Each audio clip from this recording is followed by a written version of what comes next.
আমরা এই ক্লাব ফুটের যে ব্যায়ামটা সেই ব্যায়ামটা এখন দেখাবো। হাতে সামান্য পরিমাণে অলিভ অয়েল অথবা যে কোনো লুব্রিকেন্ট বা সরিষার তেল বা অলিভ অয়েল যেটা থাকে দিয়ে এই আঙ্গুলের ডগায় লাগানোর পরে এই জায়গাটাতে, যে জায়গাটা ওচা, সেই জায়গাটাতে চাপ দিয়ে হালকা করে ম্যাসেজ করব এবং বাচ্চার পাটা বাইরের দিকে ধরে কাউন্ট করব।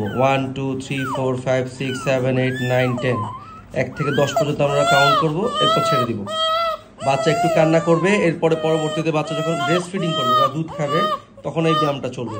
এই পাতেও সেম, এই জায়গাতে একটু হাতে অলিভ অয়েল লাগানোর পরে দেন এখানে এই যে উঁচু জায়গা, পায়ের যে উঁচু জায়গা সেখানে চাপ দিয়ে পাটা একটু বাইরের দিকে নিয়ে 1 2 3 4 5 6 7 8 9 10, মানে দু পাতেই আমরা এই উঁচু জায়গাটাতে চাপ দেওয়ার পরে বাইরের দিকে পাটা আউটওয়ার্ড করে ধরে রাখবো, এভাবে করে হোল্ড করব। হোল্ড করার পরে দেন হচ্ছে গিয়ে 1 থেকে 10 পর্যন্ত আবার ছেড়ে দিব। বাচ্চা যখন ব্রেস্ট